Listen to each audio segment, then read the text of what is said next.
And welcome back to Feel Wellbeing Centre. We're interviewing a whole host of therapists that work here. Today we have Teresa Carter hypnotherapy, which is very exciting. We're going to explore a little bit more, pick your brains, and I'll let the professional do the talking. So firstly, Teresa, thanks for being here. Thank you for having me. Yeah, thank you. Can you tell us a little bit about yourself and your business to start with? Yeah. So I first started out in 2013 and I used to be in the corporate world and I got to the point where I just had enough. I was travelling all over the country. And the only thing that I enjoyed about that job was coaching my team.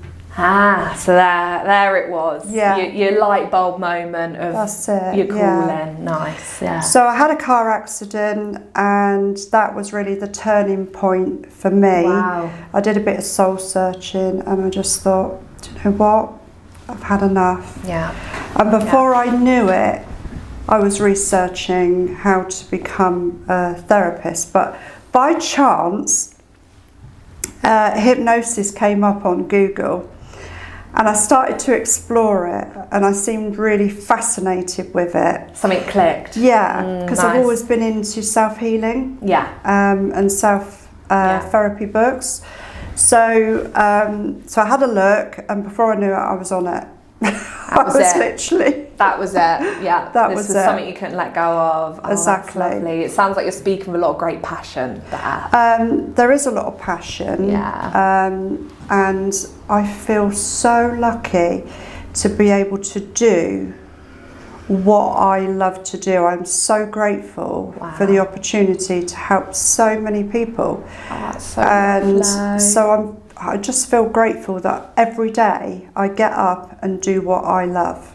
And you have a spring in your step doing it, I'm sure. Yeah, you don't have that feeling of dread about getting up in the morning, or on Monday morning everybody knows that when they get up, they think, oh, I've got to go work again, and you know, I don't have that feeling of dread. Wow. I look, who have I got in today? Oh wow! So, who is the sort of person you like to work with? Well, to start with, I was working with the stop smoking, weight loss, of course, phobias. But when I started to get into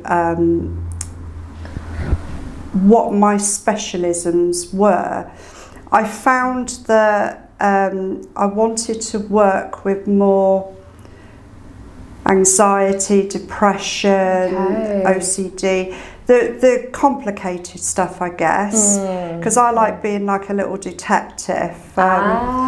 When someone comes to me, it's a blank canvas and they often don't know what they need. They just know they need something. They're feeling a certain way, and quite often they don't know why they're feeling like that. So it's my job really to explore that with them, and it's a collaborative process. You know, we're working together, and it's really important that they feel comfortable with their therapist. Absolutely, so they can open up and they can sort of revisit times. They revisit those not so nice times that they need to work through.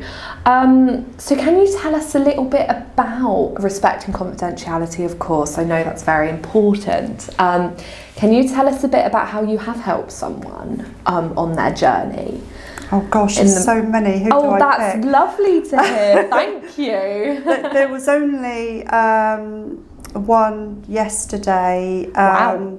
She's a lady, and I've asked her permission if I can use her story. Okay, you've come prepared. Brilliant, lovely. So she's from Belgium, and we did a Zoom.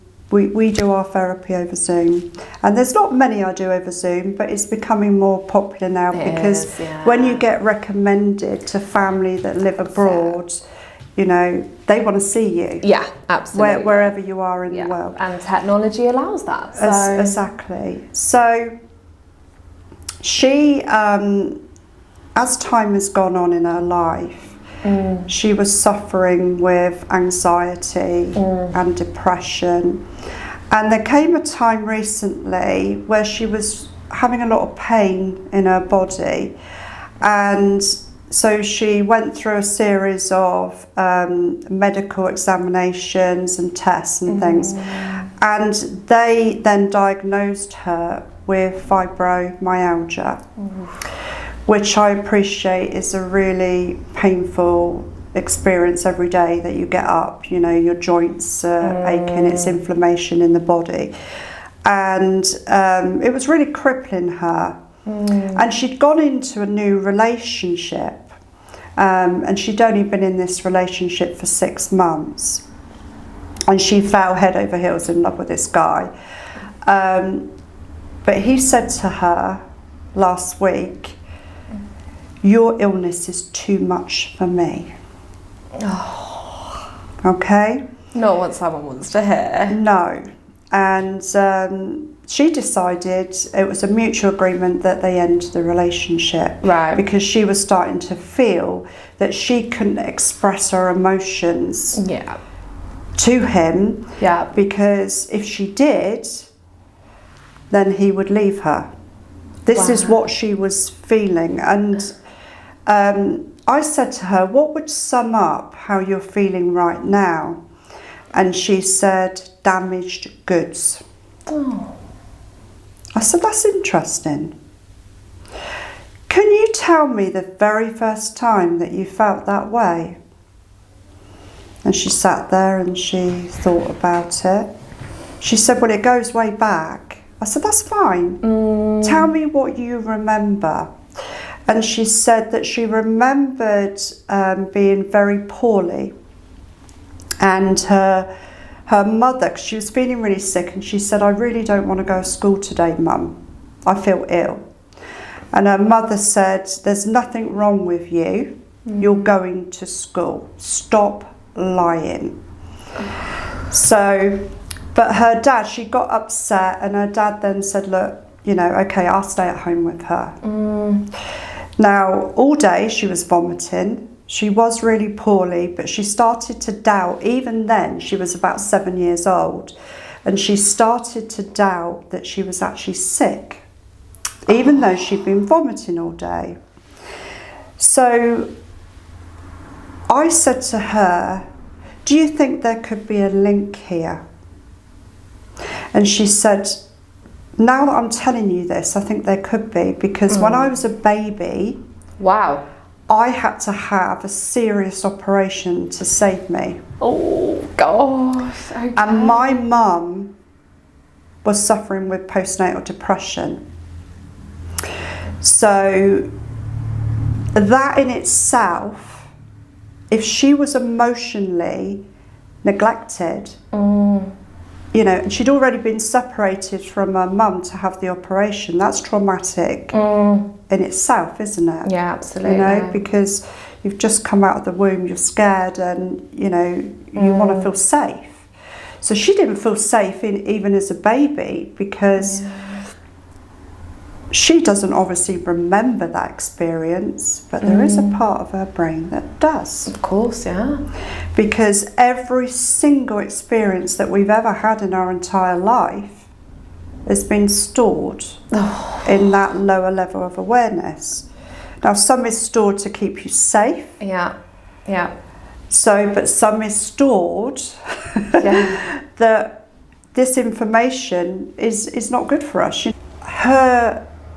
Obviously, her brain had experienced an adverse childhood experience. Right, and that is the technical term. Yeah, so therefore, that experience that she had even from a baby and going on into childhood, this was a common theme. Her mum never attended to her emotional needs. She would shut her down. So if she felt upset about something, if she needed her mum in any way, she would feel that she couldn't go to her mother and tell her how she was feeling, It was, you know, the expression, be seen and not heard. So all of these emotions have been suppressed in her childhood because she didn't have a voice. You know, she wasn't allowed to because that wasn't the done thing. Now, we're not saying this is her mum's fault because she may have been brought up that way.